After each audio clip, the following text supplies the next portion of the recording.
Imagina você acordar todos os dias contando moedas, e imagine você olhar para a vitrine de uma loja e saber que tudo ali pertence a outro mundo.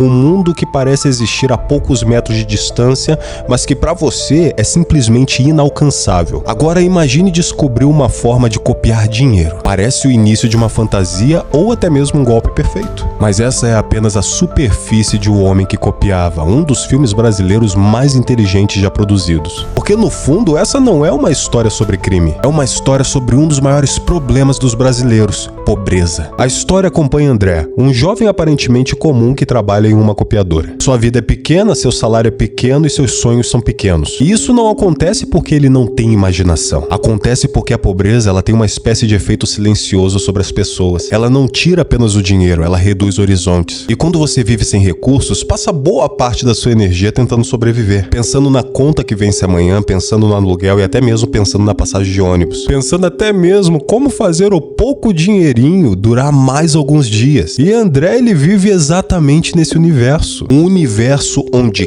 cada gasto importa, onde cada escolha financeira tem consequências. Mas então surge Silvia, a garota da janela, a garota que ele observa à distância, a garota que também representa tudo aquilo que parece fora do seu alcance. E é muito interessante perceber como o filme ele constrói esse romance, porque o André, ele não sente apenas atração pela Silvia, ele sente distância. Existe até mesmo uma espécie de abismo entre quem ele é e quem ele gostaria de ser. E esse abismo, meus caros amigos e amigas, tem um nome, que se chama dinheiro. E a partir daí, o filme ele começa a fazer uma pergunta extremamente desconfortável. Até onde a gente consegue manter a nossa moralidade para poder conseguir mais dinheiro? Principalmente quando a gente percebe que o dinheiro ele abre qualquer porta. André quer conquistar a garota, quer viver melhor, quer experimentar uma realidade diferente. Só que tudo parece exigir uma espécie de chave de entrada. E adivinha o que é essa chave de entrada? O dinheiro. E é aí que surge a ideia que muda tudo. A possibilidade de copiar notas, de produzir riqueza artificialmente, de fabricar uma saída. E quando o seu patrão troca a antiga máquina por uma de cópia colorida,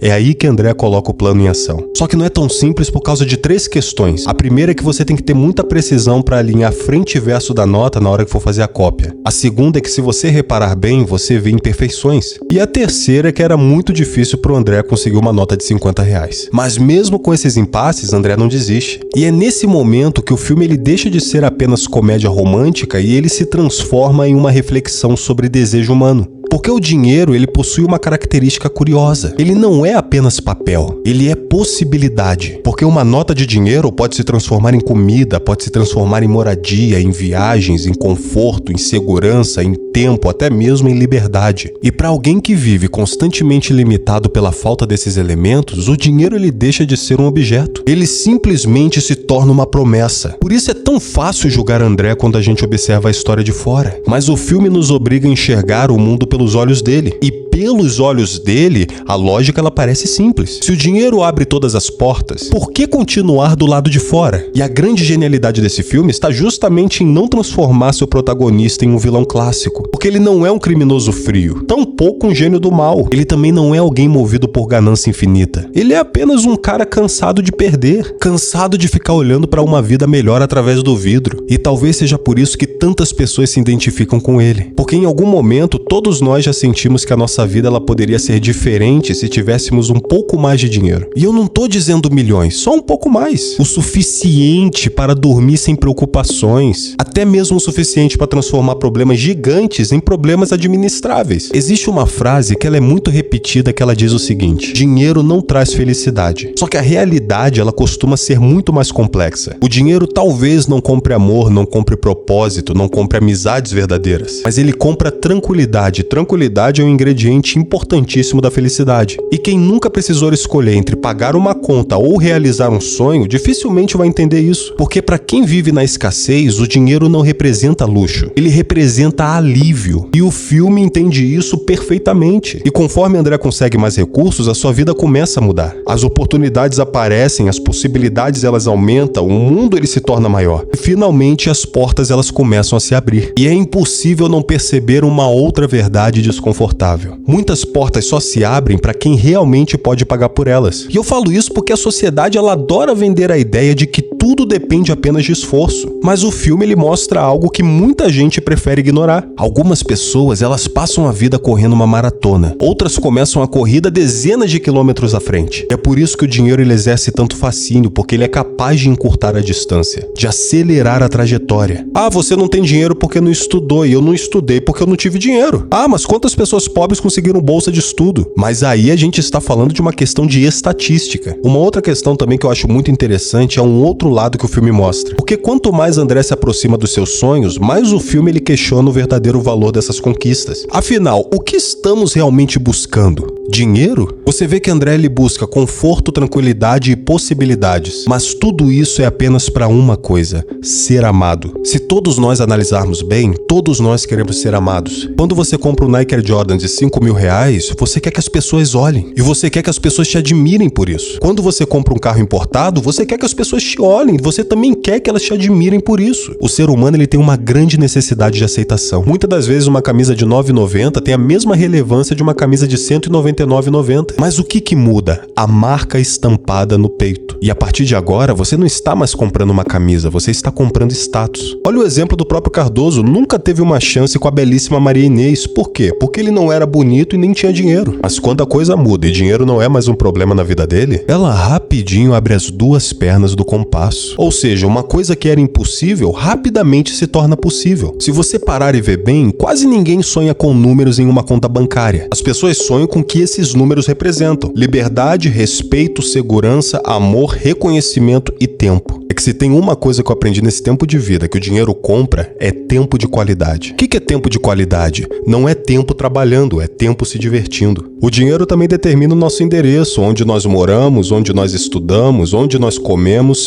e para onde viajamos. E o filme O Homem que Copiava, ele entende essa realidade sem discursos moralistas. Porque diferente de muitos outros filmes, ele não demoniza o dinheiro, mas também não o transforma em uma solução mágica. O filme ele reconhece que a falta do dinheiro ela pode destruir sonhos, mas também reconhece que o dinheiro sozinho ele não é capaz de preencher todos os vazios. E no final das contas, André ele não está perseguindo notas, ele está perseguindo uma vida que ele acredita merecer, uma vida que ele acredita estar logo ali, do outro lado da janela. E essa é a metáfora universal. Todos nós temos uma janela. Todos nós observamos algo que desejamos. Todos nós acreditamos que existe alguma coisa faltando para chegar lá. Para alguns é dinheiro, para outros é coragem, para outros é oportunidade. Só que se você reparar bem, a sensação é praticamente a mesma. A sensação de estar olhando para uma vida melhor à distância. E mais uma vez o filme nos faz encarar uma pergunta extremamente difícil.